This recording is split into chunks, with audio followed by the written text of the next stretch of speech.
अनुभव, सीखने और विकसित होने के बाद लाभ ही खेल का नाम है। जब आप देखते हैं कि D9 चार्ट में धनु राशि किस घर में है,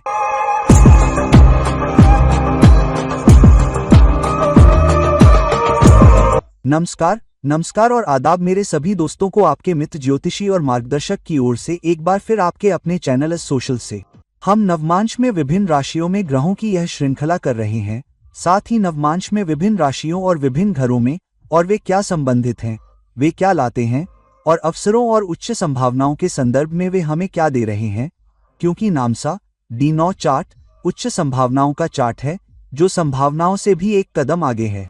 तो आज नामसा में विभिन्न घरों में राशियों के प्रकाश में हम नामसा में 12 घरों में धनु राशि के बारे में जानेंगे। यह हमारे लिए किस तरह के परिणाम लाएगा, यह हमारे लिए किस तरह के क्रम परिवर्तन संयोजन लाएगा और लाभ के मामले में यह हमारे लिए किस तरह की उच्च संभावनाएं लाएगा। अब जब धनु राशि नम 1 में हो, अब धनु राशि क्या है? धनु राशि आपके आशावादी और ईमानदार होने की क्षमता को दर्शाती है। हालांकि यह एक ऐसी राशि भी है जहां व्यक्ति अन्य राशियों की तुलना में कुछ अधिक जोखिम ले सकता है। मौज मस्ती, रोमांच और विस्तार का भी संकेत है। तो हाँ, जब धनु राशि नम 1 में हो तो व्यक्ति अपने जीवन में बहुत आशावादी, आमतौर पर बहुत ईमानदार और कभी-कभी जोखिम लेने की सीमा से आगे जाने वाला व्यक्ति होगा। हालांकि साथ ही बहुत मौज मस्ती करने वाला, अपने साथियों से भी ज्यादा साहसी भी होगा, क्योंकि नम 9 चार्ट एक कुंडली या किसी ऐसे व्यक्ति का चार्ट है जो साझेदारी में जाता है, या यह एक साझेदारी उन्मुख कुंडली या चार्ट है। तो हाँ, आपके परिचितों, आपकी साझेदारियों, आपके रिश्तों के संदर्भ में एक व्यक्ति ऐसा होगा जो अधिक संयमित, दयालु होगा, लेकिन साथ ही साथ सीमा से आगे बढ़कर थोड़ा जोखिम भी लेगा। तो आमतौर पर यह व्यक्ति अपनी साझेदारी या किसी और के साथ जुड़ने की क्षमता के मामले में कुछ जोखिम भी ले सकता है।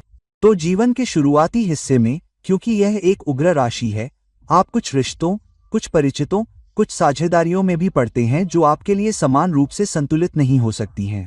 तो जैसा कि मैंने कहा, आप शुरुआत में सीखते हैं और फिर उन उतार चढ़ावों का अनुभव करने के बाद आप विकसित होते हैं, और उसके बाद जब आप विकसित होते हैं तो हमें लाभ मिलता है।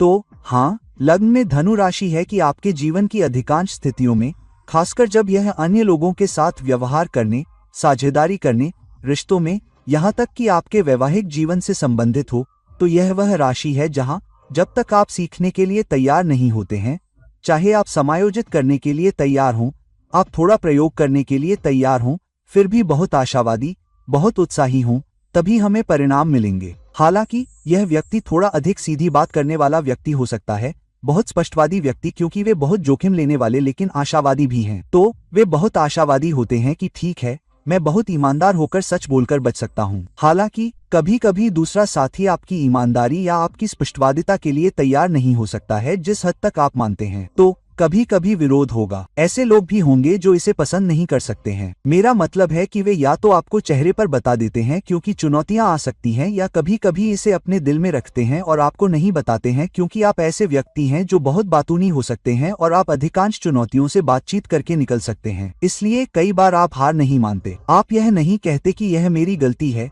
यहाँ मेरी गलती है। आप यहाँ वहाँ थोड़ी बहुत हार मान सकते हैं, लेकिन अधिकांश समय आप अपनी बात पर अड़े रहते हैं क्योंकि आपको लगता है कि आप सही हैं और इसलिए तर्क हो सकते हैं और चुनौतियां हो सकती हैं। तो यह एक ऐसी स्थिति है जहां कभी कभी आपको लाभ होने से पहले और अधिक विकसित होना सीखना पड़ता है, और आपको जो लाभ मिलते हैं वे आपकी साझेदारी के माध्यम से होते हैं, आपके संबंध बनाने की क्षमता के माध्यम से और रिश्ते में संतुलन बनाए रखने के माध्यम से। तो अगर जन्मकुंडली में धनु राशि प्रथम भाव में है तो यह बहुत अच्छा स्थान हो सकता है, बशर्ते कि आप अपने अनुभवों के माध्यम से विकास को संतुलित रखें और चुनौतियों का सामना करने में अधिक सहज रहें और परिस्थितियों का सामना करें और लंबे समय में उस स्थान से लाभ उठाएं। तो अगर आपकी पहली राशि में धनु राशि है तो आप जानते हैं कि साझेदारी के संबंध में दृष्टिकोण कैसा होना चाहिए। इस मामले में आपके लिए काम करना कठिन है, जबकि लाभ तो होगा, लेकिन शुरुआत में उतार चढ़ाव और अनुभवों और सीख से गुजरे बिना नहीं। अब जब धनु राशि दिन और नवमांश चार्ट के दूसरे भाव में है, तो दूसरा भाव किस बारे में है? विशेष रूप से नवमांश में यह इस बारे में है कि कैसे आप अपने मूल्यों, अपनी ईमानदारी के माध्यम से अपने रिश्तों में संतुलन बनाए रखने में सक्षम होते हैं, अपने परिचितों में संतुलन रखते हैं, और आप विपरीत व्यक्ति या विपरीत पक्ष के साथ चुनौतियों का समाधान करने और उन्हें दूर करने में भी सक्षम होते हैं, चाहे आप साझेदारी में हों या रिश्ते में, अपने मूल्यों और अपनी ईमानदारी का उपयोग करके। तो आपके महत्वपूर्ण मूल्यों में से एक और कुछ ऐसा जो आपके रिश्तों के लिहाज से भी बहुत महत्वपूर्ण है, वह है आपकी ईमानदारी। कोई ऐसा व्यक्ति जिसे बहुत प्रतिबद्ध होने की जरूरत है, जो बहुत भरोसेमंद भी हो। इसलिए जब तक दूसरा पक्ष, दूसरा साथी आप पर निर्भर न हो, आप पर भरोसा न करे और आप खुद को उन मूल्यों और ईमानदारी के साथ आगे बढ़ाएं, तभी आपको लाभ मिलेगा जिसका धनु राशि वादा करती है। याद रखें कि धनु राशि कालपुरुष कुंडली का 9वां भाव है, तो लाभ ऊर्जा का 9वां भाव भी धनु राशि द्वारा वहन किया जाता है, चाहे वह किसी भी भाव में हो। तो हाँ, क्योंकि ये दूसरे भाव में जा रहा है, जिसका अर्थ है आपकी आजीविका के मामले में लाभ, आपकी कमाई तब आपके पास आएगी जब आप अपने मूल्यों और ईमानदारी को आगे बढ़ाएंगे। लेकिन जब आप सीखने और विकसित होने के लिए तैयार होते हैं, जैसा कि मैंने वीडियो की शुरुआत में ही कहा था, जब तक आप चुनौतियों, मुद्दों, समस्याओं का अनुभव करने और उसके माध्यम से विकसित होने और सीखने और फिर अपने आचरण, अपने दृष्टिकोण को बदलने में सक्षम नहीं होते हैं, तब तक आप बेहतर आय प्राप्त करते हैं, बेहतर वेतन वृद्धि प्राप्त करते हैं, बेहतर आजीविका प्राप्त करते हैं और आपकी बचत भी अधिक होती है।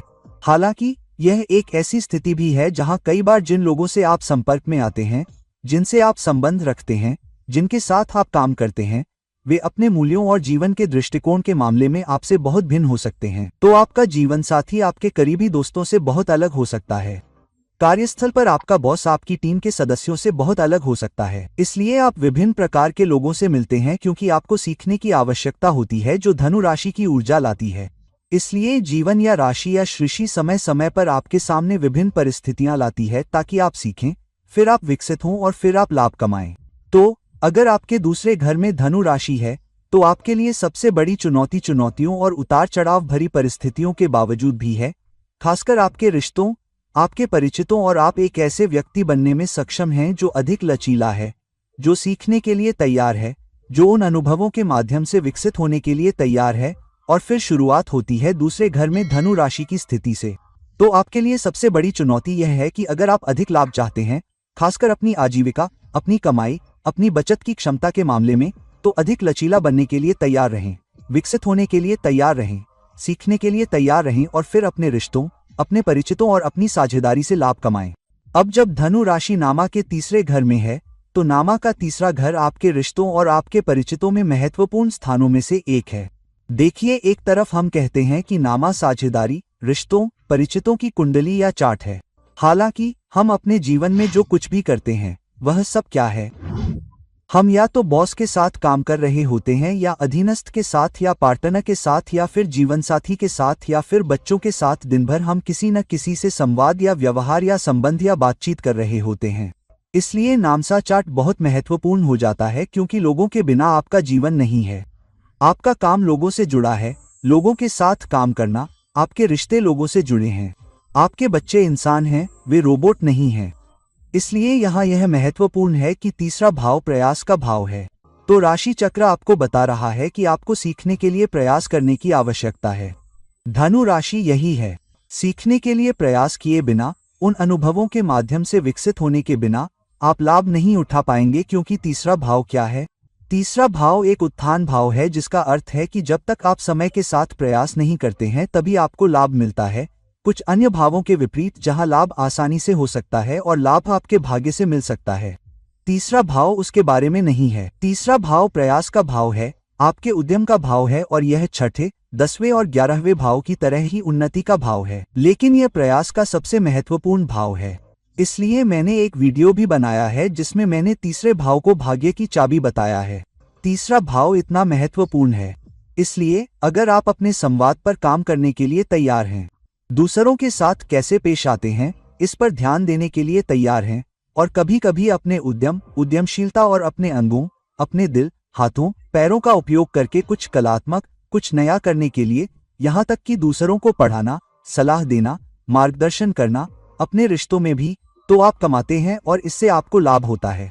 हालांकि लाभ केवल मौद्रिक लाभ के संदर्भ में नहीं है। लाभ इस संदर्भ में अधिक है कि आप दूसरों के लिए एक निश्चित स्तर की ब्रांडिंग कैसे बना पाते हैं, लोग आपको कैसे देखना शुरू करते हैं।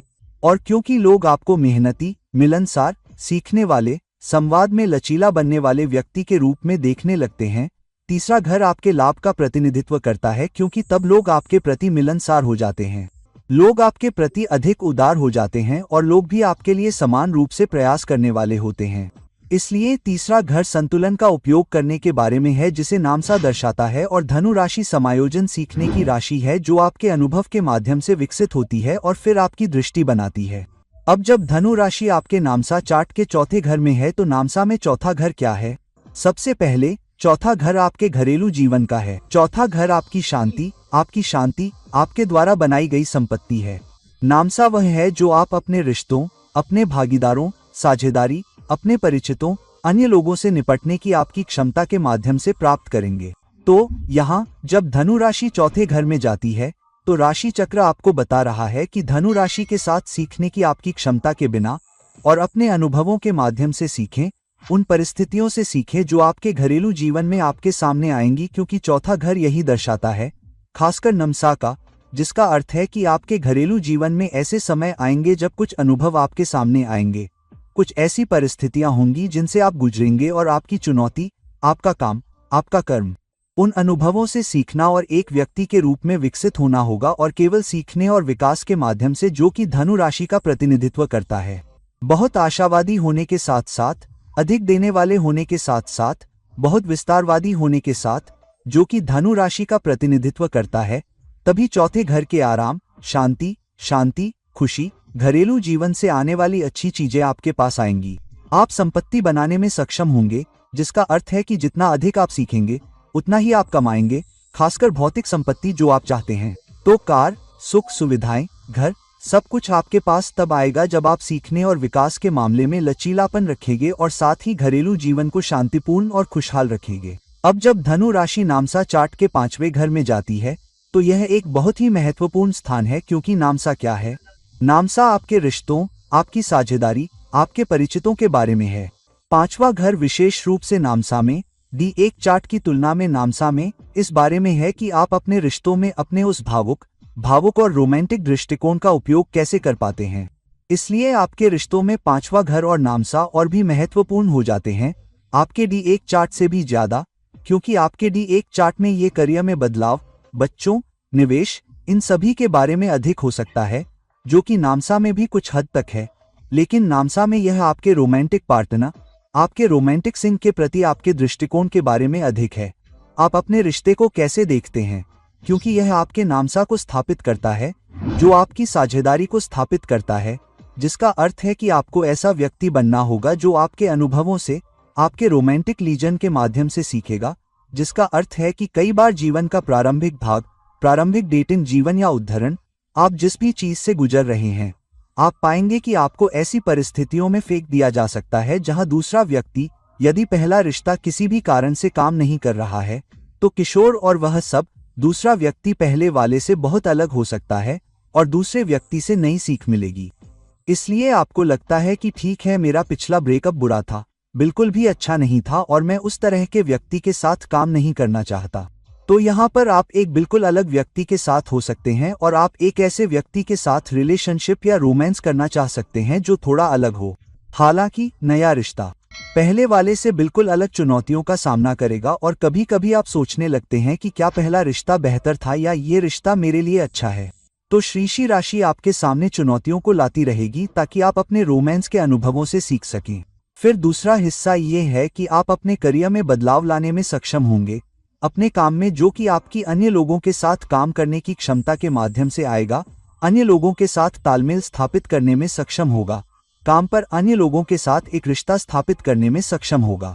हालांकि करियर में बदलाव, करियर में लाभ तब तक नहीं मिलेगा जब तक कि आप इस रिश्ते पर काम करने में सक्षम नहीं होंगे, खासकर इसलिए क्योंकि 5वां घर 8वें घर से 10वें घर तक है। तो आपके नामसा में इसका मतलब है कि साझेदारी के माध्यम से विकसित होना, बदलना और फिर सीखना, तभी आपके पास लाभ होगा। अब जब धनु राशि नंशा में छठे भाव में जाती है तो नंशा का छठा भाव क्या होता है? नंशा का छठा भाव सेवा या सेवा से मिलने वाले लाभ को दर्शाता है। हालांकि क्योंकि यह नंशा है, राशि चक्र है, श्रीषि आपको बता रहे हैं कि जब तक आप अपने परिचितों, अपने रोमांस में, अपने रिश्ते में और अपने से नीचे काम करने वाले लोगों के साथ सेवा करने के लिए तैयार नहीं हैं, तभी आपकी सेवा से लाभ होगा।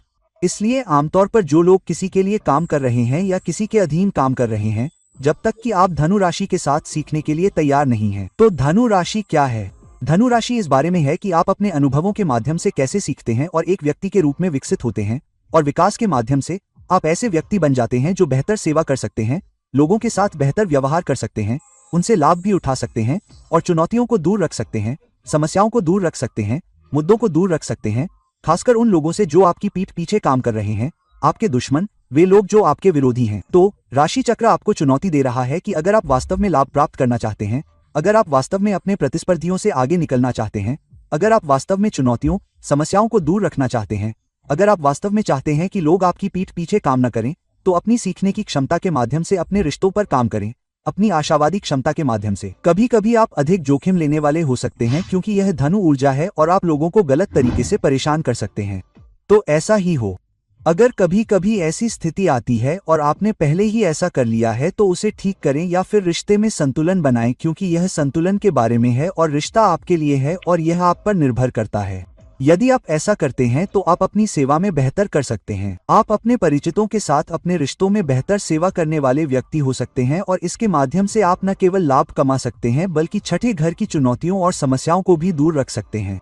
अब जब नमासा में 7वें घर में धनु राशि हो तो यह एक महत्वपूर्ण राशि होती है, क्योंकि सप्तम भाव में विशेष रूप से धनु राशि, क्योंकि नमासा रिश्तों के बारे में है, साझेदारी के बारे में है, आपके परिचितों के बारे में है। और सप्तम भाव किस बारे में है? सप्तम भाव विशेष रूप से नमासा में बहुत महत्वपूर्ण है, क्योंकि 7वां भाव रिश्तों, परिचितों, साझेदारी, उन लोगों का प्रतिनिधित्व करता है जिनके साथ आप दिन प्रतिदिन काम करते हैं। इसलिए जब धनु राशि सप्तम भाव में हो और नमासा में हो तो आपको अपनी क्षमता के माध्यम से सीखने का दोहरा काम दिया जाता है ताकि आप साझेदारी कर सके और फिर लाभ प्राप्त कर सकें। तो सबसे पहले धनु राशि उन स्थितियों के माध्यम से विकास के बारे में है जो राशि चक्र आप पर फेंक रहा है, और आप उनका अनुभव करते हैं और फिर सीखते हैं और फिर एक व्यक्ति के रूप में विकसित होते हैं। अब एक व्यक्ति के रूप में आपको अपनी साझेदारी में क्या विकास करना होगा? आपको एक बेहतर साथी बनना होगा, आपको अधिक लचीला होना होगा, आपको अधिक मिलनसार होना होगा, क्योंकि कालपुरुष कुंडली में सप्तम भाव क्या है? सप्तम भाव में तुला राशि होती है। तुला राशि तराजू का तराजू है, जिसका मतलब है कि आपको संतुलन बनाए रखने की जरूरत है। आपको अपने साथी के साथ चुनौतियों का समाधान करने या उन्हें सुलझाने में सक्षम होना चाहिए। इसलिए जब आप देखते हैं कि कभी कभी आपकी साझेदारी में, आपके परिचितों में, आपके वैवाहिक जीवन में दूसरा व्यक्ति उतना मिलनसार नहीं है जितना आप हो, या आप जितना बुद्धिमान उतना संतुलित नहीं है, तो आपको अधिक संतुलित होने के लिए पहल करनी होगी। ऐसा व्यक्ति बनना होगा जिससे अधिक संपर्क किया जा सके, और आप स्वयं उस व्यक्ति से संपर्क कर रहे हैं और मतभेदों को दूर करने और संतुलन बनाए रखने का प्रयास कर रहे हैं। अब यहाँ जोखिम ये है कि धनु राशि बहुत जोखिम लेने वाली राशि है। आप जो जोखिम उठाते हैं वह ये है कि कभी कभी आप थोड़ा अधिक दे सकते हैं, क्योंकि आप आशावादी होते हैं और आपको लगता है कि अगर मैं शुरुआत में अधिक दूंगा तो बाद में आपका साथी मुझे समायोजित करेगा। तो अब यहाँ क्योंकि यह धनु राशि है और आप अधिक उत्साही और आशावादी हैं, कभी कभी आप आवश्यकता से अधिक दे सकते हैं। हालांकि धनु राशि लाभ की भी राशि है। याद रखें, 9वें घर और कालपुरुष में केवल धनु राशि थी, जिसका अर्थ है कि लाभ निश्चित रूप से समय के साथ आपके पास आएगा, कभी कभी बाद में, किसी के लिए कभी कभी जल्दी। हालांकि यदि आप आशावादी हैं, जो अधिक संतुलित हैं, जो अनुभवों से सीख सकते हैं और जो विभिन्न लोगों के साथ सीख सकते हैं, तो अलग अलग लोग अलग अलग चुनौतियों, अलग अलग सामानों और अलग अलग व्यक्तित्वों, अलग अलग दृष्टिकोणों के साथ आएंगे। यदि आप विभिन्न स्थितियों में विभिन्न प्रकार के लोगों से निपटना सीख पाते हैं तो आप हर साझेदारी से लाभ उठा सकते हैं। उदाहरण के लिए, आपके बॉस के साथ आपकी साझेदारी, या आपके व्यावसायिक साझेदारी के भीतर आपकी साझेदारी, या आपके वैवाहिक संबंधों में। इसके अलावा जब तक सप्तम भाव और धनु राशि की ऊर्जा आती है तो आप संतुलन बनाने में सक्षम होते हैं। आपको करना पड़ता है, आप सीखने में सक्षम होते हैं और फिर आप लाभ प्राप्त करने में सक्षम होते हैं। अब जब धनु राशि नमसा में 8वें घर में जाती है तो ये थोड़ा मुश्किल स्थान होता है। आमतौर पर 8वां घर थोड़ा मुश्किल होता है। हालांकि धनु राशि, तो धनु राशि क्या है? सीखना, विकास, अनुभव। 8वां भाव उथल पुथल, परिवर्तन, बाधाओं, चुनौतियों, अचानक होने वाली घटनाओं और रहस्यों के बारे में है। तो हाँ, धनु राशि 8वें भाव में जा रही है, जिसका मतलब है कि आपको उन परिवर्तनों और बाधाओं से सीखना होगा। इसलिए उथल पुथल, बाधाओं, चुनौतियों और कुछ खास घटनाओं के माध्यम से आपके पास सीखने के लिए बहुत सारे अवसर आते रहते हैं और आप एक अधिक विद्वान, अधिक बुद्धिमान, अधिक देने वाले, अधिक आशावादी और अधिक सहज व्यक्ति के रूप में विकसित होने की उम्मीद करते हैं। इसलिए यहाँ किसी और की बजाय आपको संतुलन की आवश्यकता है। हालांकि नमसा साझेदारी के बारे में है, यह रिश्तों के बारे में है, यह परिचितों के बारे में है, यह इस बारे में है कि आप दूसरे लोगों के साथ कैसे पेश आते हैं। इसलिए आपके हर रिश्ते में उथल पुथल, बाधाएं और चुनौतियां आ सकती हैं, खासकर शुरुआत में। इसलिए जब आप पहली बार नौकरी ज्वाइन करते हैं तो शुरुआती कुछ महीनों में अपने बॉस के साथ सीखना या तालमेल बिठाना मुश्किल होगा। आपकी एक नई टीम है, आपकी टीम में कोई नया व्यक्ति भी शामिल हो रहा है, यहाँ तक कि आपसे नीचे भी। आपको उस व्यक्ति के साथ संबंध बनाने और तालमेल बिठाने में समय लगेगा। इसलिए लगभग हर परिस्थिति में आपसे सीखने, समझने और चुनौतियों का सामना करने की उम्मीद की जाएगी। हालांकि चुनौतियां आपके सामने आएंगी और जब आप अपने परिचितों और नमसा के साथ अपने संबंधों में उथल पुथल के माध्यम से परिवर्तन करेंगे, तभी समय के साथ समस्याएं कम होंगी और आपको लाभ होगा। इसलिए आमतौर पर लाभ अचानक भी हो सकते हैं, क्योंकि यह धनु राशि है जहां लाभ सरकारी नौकरी से भी हो सकता है, कोई कराधान और उद्योग में काम करने वाला व्यक्ति और बैंकिंग उद्योग, लेखा और शिक्षण सीखने, यहाँ तक कि परामर्श भी। तो कोई व्यक्ति 9वें घर में धनु राशि वाला 8वें घर में हो सकता है। ऐसा व्यक्ति हो सकता है जो लोगों को जीवन में चुनौतियों, जीवन की समस्याओं के बारे में सिखाता हो। एक मार्गदर्शक हो सकता है, एक डॉक्टर हो सकता है, किसी प्रकार का उपचार करने वाला व्यक्ति, किसी प्रकार का मार्गदर्शक, किसी व्यक्ति के जीवन में आने वाली चुनौतियों के लिए परामर्श देने वाला व्यक्ति हो सकता है। अब जब धनु राशि नंशा के 9वें घर में होती है तो यह एक बहुत ही मजबूत ऊर्जा होती है। यह एक बहुत ही महत्वपूर्ण ऊर्जा है, क्योंकि अब नंशा मेष राशि के साथ कल्पुर पुष्कुंडी बन गया है और यही कारण है कि धनु राशि नंशा के 9वें घर में चली गई है। हालांकि नंशा किस बारे में है? नंशा D9 चार्ट संतुलन, रिश्तों, परिचितों, साझेदारी, अपनी साझेदारियों, अपने परिचितों से सीखने की क्षमता और अपनी सीख के माध्यम से लाभ प्राप्त करने में सक्षम है। इसलिए जब धनु राशि नंशा के 9वें घर में होती है तो राशि चक्र उम्मीद करता है कि आप अपने रिश्तों, अपने परिचितों, अपनी साझेदारी में आने वाली स्थितियों से सीखते हैं और सीखने के माध्यम से आप लाभ भी प्राप्त करने में सक्षम होते हैं और जो लाभ आपको मिलते हैं वे भी बहुत उच्च क्रम के होते हैं। हालांकि यह एक ऐसा स्थान भी है जहां आपकी सीख से बहुत सारी योग्यताएं जुड़ी हो सकती हैं। उदाहरण के लिए उच्च योग्यता प्राप्त करना, कार्यशालाओं के माध्यम से सीखना, विभिन्न संगठनों के साथ काम करके सीखना, विभिन्न प्रकार के लोगों से निपटने के माध्यम से सीखना, यात्रा करके सीखना। तो कभी कभी आपको अपनी मानसिकता से दूर जाना पड़ता है जिसके साथ आप बड़े हुए हैं या जो आपने सीखा है, और फिर उन नए अवसरों के माध्यम से, नए विकास के माध्यम से जो धनु राशि आपके लिए उन संबंधों के माध्यम से लाती है, कभी लंबी दूरी, कभी विदेशी भूमि के लोगों से निपटना, कभी अलग संस्कृतियों के लोगों से निपटना, तो आप हासिल करते हैं। इसका मतलब यह भी हो सकता है कि कभी कभी आप सीखने के अनुभवों के माध्यम से जीवन साथी से भी मिलते हैं। 9वें घर और नंशा में धनु राशि वाले कई लोगों का स्कूल रोमांस होगा या कॉलेज रोमांस होगा, कभी कभी जो दूसरों की तुलना में थोड़ा अधिक हो सकता है या थोड़ा अधिक लंबा भी हो सकता है, और कभी कभी यह आपके लिए पहला और आखिरी रिश्ता भी बन सकता है, जहां स्कूल का प्रेमी या कॉलेज में आपकी मुलाकात किसी ऐसे व्यक्ति के साथ होती है जो इस स्थान के साथ जीवन भर या कम से कम बहुत लंबे समय के लिए आपका साथी बन जाता है। साथ ही कभी कभी आप कार्यशालाओं में या अपनी उच्च योग्यता वाले लोगों से मिलते हैं तो वह व्यक्ति आपका साथी भी बन जाता है। कभी कभी यह व्यक्ति आपके लिए जीवन भर का साथी भी हो सकता है। लेकिन 9वें घर में धनु राशि का होना आपके लिए सबसे अच्छी बात है कि कई बार यह आपको अपनी साझेदारी के माध्यम से आगे बढ़ने की क्षमता देता है और पार्टनर आपके लिए नई सीख भी लेकर आता है। कभी कभी पार्टनर, खासकर अगर व्यक्ति बहुत बुद्धिमान है, तो वह भी आपके लिए नई सीख लेकर आ सकता है, जिससे समय के साथ आपको अधिक लाभ भी मिलता है। अब जब धनु राशि नामा चार्ट के 10वें घर में होती है तो यह एक बहुत ही शक्तिशाली ऊर्जा होती है। यह इतनी मजबूत ऊर्जा क्यों है? क्योंकि नामा किस बारे में है? नामा आपके परिचितों, आपकी साझेदारी, आपके रिश्ते, विभिन्न लोगों के साथ काम करने की आपकी क्षमता के बारे में है। और आज की दुनिया में दूसरों के साथ काम करने में सक्षम होने के लिए आपको सबसे अधिक लचीला होने की आवश्यकता काम पर है। आपके घर में, आपके घरेलू जीवन में कभी कभी यदि आप एक एकल परिवार हैं तो आपको केवल अपने जीवन साथी, शायद बच्चों से ही निपटना पड़ता है अधिकांश समय। हालांकि ये काम पर है। आपको अपनी टीम में विभिन्न प्रकार के लोगों, बॉस, विभिन्न विभागों, ग्राहकों, विक्रेताओं और अन्य लोगों के साथ काम करने में सक्षम होने की आवश्यकता है। तो जब धनु राशि 10वें भाव में जाती है तो राशि चक्र आपको बता रहा है कि सीखने, अनुभवों और काम से मिलने वाली स्थितियों से गुजरे बिना आप कुछ हासिल नहीं कर सकते। 10वां भाव क्या है? 10वां भाव आपके काम के जरिए समाज में आपकी स्थिति के बारे में भी है।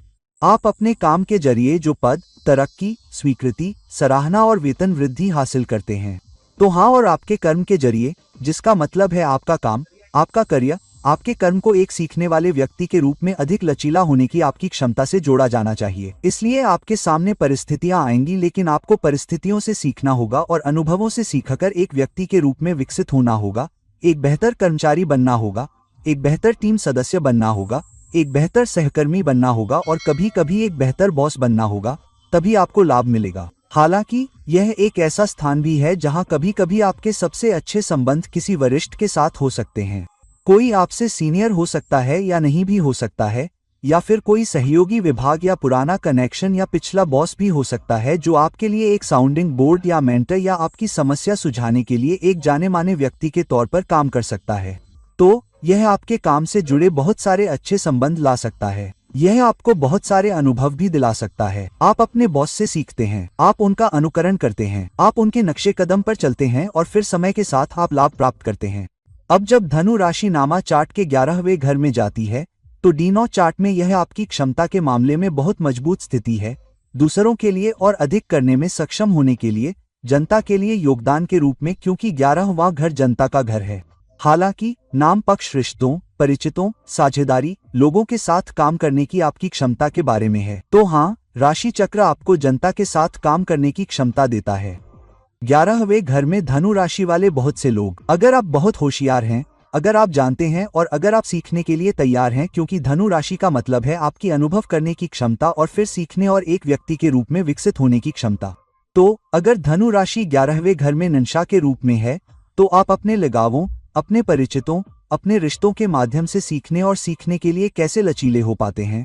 और जब आप ऐसा करने में सक्षम होते हैं तो आप अपने कनेक्शन, अपने सामाजिक कनेक्शन, अपने सामाजिक नेटवर्क को इस हद तक फैलाने में सक्षम होते हैं कि आप अधिक से अधिक लोगों को जान पाते हैं। आप अपना नेटवर्क फैलाते हैं और फिर आप देखते ही देखते आप विभिन्न लोगों, बड़े जनसमूह को प्रभावित करने में सक्षम हो सकते हैं। तो यह एक बहुत ही शक्तिशाली ऊर्जा है। जितना अधिक आप लोगों के साथ व्यवहार करना सीखते हैं, जनसमूह के साथ व्यवहार करना सीखते हैं, समय के साथ आने वाले दीर्घकालिक लाभों के लिए यह एक उत्कृष्ट स्थान है। लेकिन शुरुआती स्थितियों, शुरुआती चुनौतियों के माध्यम से एक व्यक्ति के रूप में आपकी क्षमता विकसित होती है, जो धनु राशि आपको सीखने का अवसर देती है और फिर लाभ प्राप्त करती है। लेकिन यह सबसे अच्छी स्थिति है जहां आप ऐसे व्यक्ति हो सकते हैं जो सबसे अधिक सीख भी दे सकते हैं और शायद ऐसे व्यक्ति के रूप में सामने आ सकते हैं जो बहुत से लोगों की मदद करने में सक्षम है। यहाँ तक कि बहुत से लोग जो बहुत ही योग्य हैं और बहुत ही सक्षम हैं और अपने अनुभवों के माध्यम से, अपनी योग्यता के माध्यम से, अपनी बुद्धि के माध्यम से इस स्थिति में विभिन्न लोगों की मदद करने में सक्षम हैं। अब जब धनु राशि नामसा चार्ट के 12वें घर में है तो यह एक बहुत ही मजबूत स्थिति है जहां एक तरफ राशि चक्र आपको बता रहा है कि चुनौतियों, खर्चों, बर्बादी का 12वां घर और आपके नुकसान को नियंत्रण में न रख पाने की आपकी क्षमता। ये सभी चुनौतियां आपके सामने आएंगी ताकि आप एक व्यक्ति के रूप में विकसित हों, आप सीखें। हालांकि नामसा में 12वें घर से बहुत सारी आध्यात्मिकता जुड़ी हुई है। तो राशि चक्र आपको क्या बता रहा है? ऋषि आपको क्या बता रहा है? देखिए, हमारा जीवन लोगों के बारे में है। लोगों से निपटने के बिना हम अपने कर्म को नहीं छोड़ सकते। खास तौर पर अगर आप नकारात्मकता से घिरे हुए हैं या हो सकता है कि आप किसी के कर्जदार हैं और वे लोग ऐसे हैं जो समय समय पर हमसे जुड़ते रहेंगे। हम इस वर्तमान पारी में किसी ऐसे व्यक्ति को जानते हैं जिसने पहले हमने क्या किया था, ठीक है, पिछली पारी में वह व्यक्ति पहले जीवन में आपका बॉस हो सकता था, लेकिन अब वह आपका जीवन साथी है और इसी तरह। तो यहाँ 12वें घर में ये कहा गया है कि आपको अपने रिश्तों, अपने परिचितों, अपने कनेक्शनों के प्रति बहुत ही आध्यात्मिक दृष्टिकोण रखना होगा, जो कि नामसा D9 चार्ट का प्रतिनिधित्व करता है। तो आपके बहुत से कनेक्शनों में आप उन शुरुआती चुनौतियों, मुद्दों, नुकसानों से गुजरेंगे और कभी कभी ऐसा भी हो सकता है कि शुरुआत में आप सीखने से पहले ही प्राप्त करने वाले छोर पर हों। आप अनुभवों के माध्यम से एक व्यक्ति के रूप में विकसित होते हैं और फिर अन्य लोगों के प्रति अधिक समझदार बनते हैं और फिर आपको इससे लाभ होता है।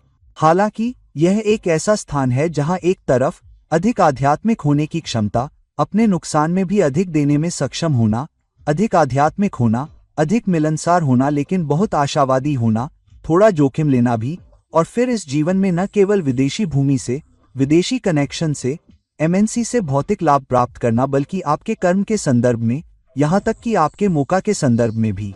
हालांकि धनु राशि का मौका से सीधा संबंध नहीं है, लेकिन यह ऐसा इसलिए है क्योंकि इसमें 9वें घर की ऊर्जाएं हैं, जिसका अर्थ है आपकी आस्था में। यदि आपके पास विश्वास है, यदि आपके पास यह विश्वास है कि यदि मैं दूसरों के लिए अधिक करता हूँ, यदि मैं अधिक मिलनसार हूँ, यदि आप विभिन्न प्रकार के लोगों से निपटना सीखते हैं और आप और भी अधिक देने वाले हैं, तो लाभ आपके पास आता है। तो अगर आपके 12वें भाव में धनु राशि है तो संतुलन बनाने के लिए तैयार रहें।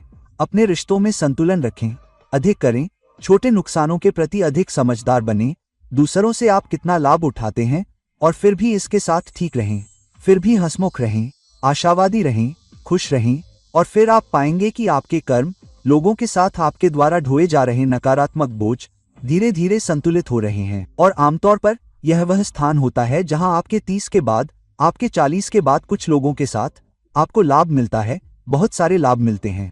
बहुत से लोग जो विदेश में हैं और शुरुआती 6, 7, 8, 9, 10 वर्षों के बाद ही उन सभी बाधाओं से गुजरते हैं। तो आपने इस स्थान पर बहुत अच्छा किया है। यदि धनु राशि 12वें भाव में जाती है तो इस स्थान पर भौतिक लाभ और आध्यात्मिक दोनों का संतुलन होता है। तो दोस्तों, अब जब हमने इस बारे में बात कर ली है कि नवमांश में D9 चार्ट में 12 घरों में धनु राशि कैसे व्यवहार करती है, तो आपके लिए अलग अलग अवसर, अलग अलग क्रमचय, संयोजन, संभावनाएं सामने आती हैं। यह भी देखें कि आपके दिन चार्ट में विभिन्न घरों में कौन सा ग्रह विशेष रूप से धनु राशि में स्थित है और यह लग्न चार्ट में अपने स्थान से कैसे संबंधित है, क्योंकि आपको दोनों स्थानों को एक साथ देखना होगा। तो दोस्तों, इस वीडियो को लाइक करें, इसे शेयर करें, और अगर आप मुझसे व्यक्तिगत परामर्श की तलाश में हैं तो कृपया नीचे दिए गए लिंक पर मुझसे संपर्क करें। किसी अन्य वीडियो के साथ फिर कभी मिलते हैं। तो यह आपका मित्र ज्योतिष और निर्देशित मनोरंजन विदा लेता है। नमस्ते।